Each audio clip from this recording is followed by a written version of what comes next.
$6 a bucket and a plunger that has never been anywhere near a toilet. I want to be clear about that second part before we go any further, because there are some tools that shouldn't share a history. That's the whole machine. No motor, no electricity, no plumbing, 20 minutes to build. And the reason it works is more interesting than you're stirring clothes around in soapy water, which is what I assumed going in. Let's find out. I lived in a third floor walk-up for 2 years in my 30s. No laundry in the building.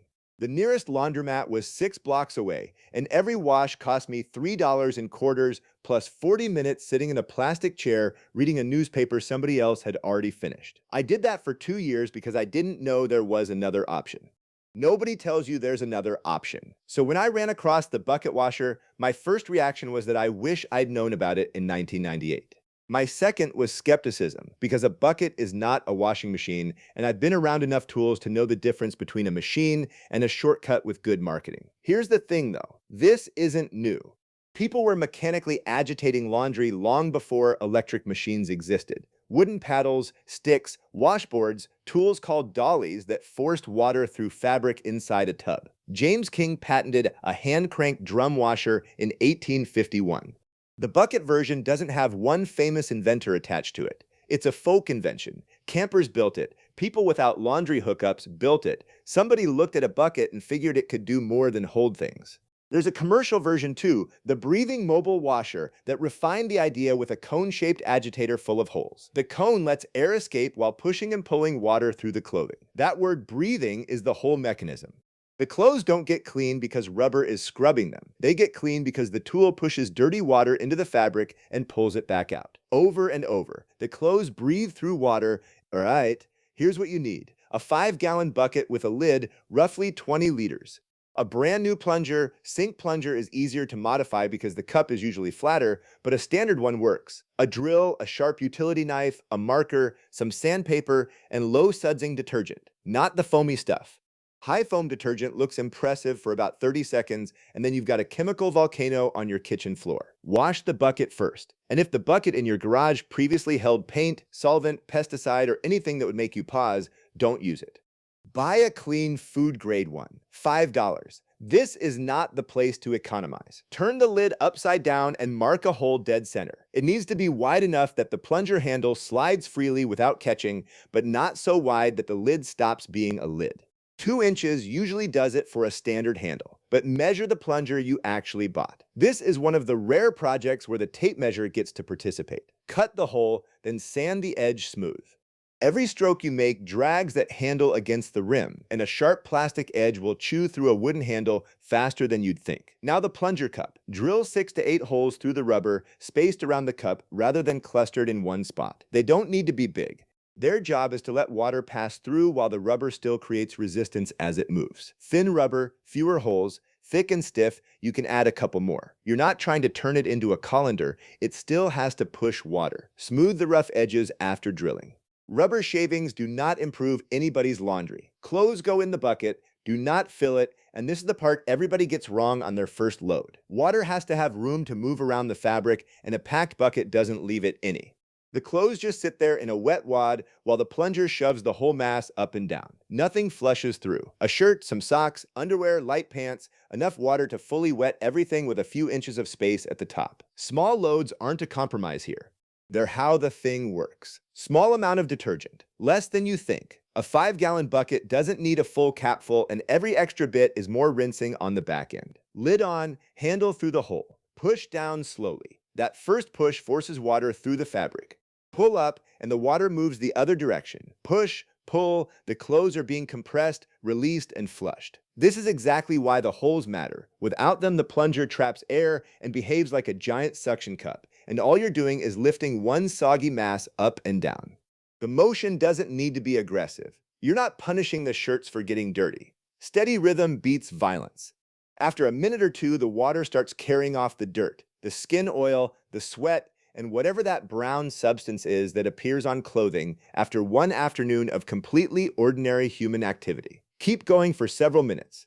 If something's genuinely filthy, let it soak in the detergent water first. That softens the dirt and gives the moving water something to work with. And if there's grease or mud caked on there, get the worst of it off before it goes in the bucket. This is a machine that helps water and detergent do their job. It isn't a magic dirt eraser, and neither is the one in your basement. When the wash is done, pull the lid and drain the dirty water into a sink or a tub, depending on what came off the clothes. Don't dump it on the vegetable garden just because the garden looks thirsty and you happen to be standing there holding a bucket. Fill with clean water, lid on, plunge again. This rinse is not optional, and here's why people skip it and regret it. Detergent works by grabbing dirt and holding onto it. That's the job. But the detergent doesn't leave on its own. It's still in the fabric, still holding everything it lifted. If you drain the wash water and hang the shirt up, all that dirt dries right back into the weave, along with the soap. The shirt looks clean and feels stiff, and by the third or fourth time you've done it, there's a gray cast to everything you own. One rinse, drain, repeat if the water's still cloudy or the clothes still feel slippery. Slippery means soap. Washing is half the job.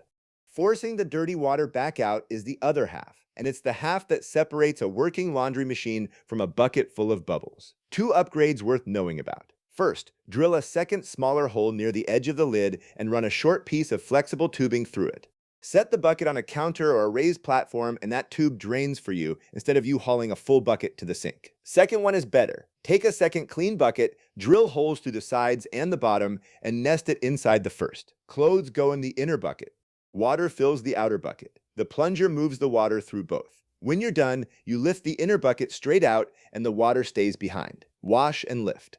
The outer bucket holds the water, the inner bucket holds the clothes, and you're not standing over a bathtub wringing out a dripping shirt while telling yourself this is a relaxing lifestyle choice. Here's what actually makes this useful, and it isn't that it can wash one shirt, it's control. You wash only what needs washing. You're not running a full-size machine and 40 gallons of hot water for 3 pairs of socks. Less water, less detergent, less time. And it works in places a real machine can't fit. Apartments without hookups, RVs, dorms, campsites, or the Tuesday your building's laundry room breaks and the sign on the door says Back Friday. It's good for hand-washable clothing. Athletic wear, baby clothes, socks, underwear, shirts, light fabrics. Anything that would have been fine in a sink is better off in this. It is not good for heavy blankets, thick towels, winter coats, or a full load of denim. And it's worth understanding why, because it's the same reason overloading fails. Those fabrics are dense. Water doesn't move through them easily, even in a real machine with a motor behind it. In a bucket with your arm as the motor, a wet bath towel absorbs everything and moves nothing. You'll plunge for 10 minutes and end up with a heavy wet towel that's exactly as dirty as when you started. The bucket has limits. Every machine has limits. A washing machine doesn't become a bulldozer because somebody put a bigger motor in it. Delicates get gentle plunging and cool or lukewarm water, whatever the care label says. And keep your hands out of the bucket while the plunger's moving. That's not necessary at any point in the process, and fingers are considerably harder to replace than a shirt. Now the part nobody mentions until you're standing there holding a soaked shirt. There's no spin cycle. That's the real gap between this and a machine, and it's bigger than most people expect. A washing machine spins at over 1,000 rotations a minute and pulls most of the water out before you ever open the door. You don't have that. You have hands and gravity.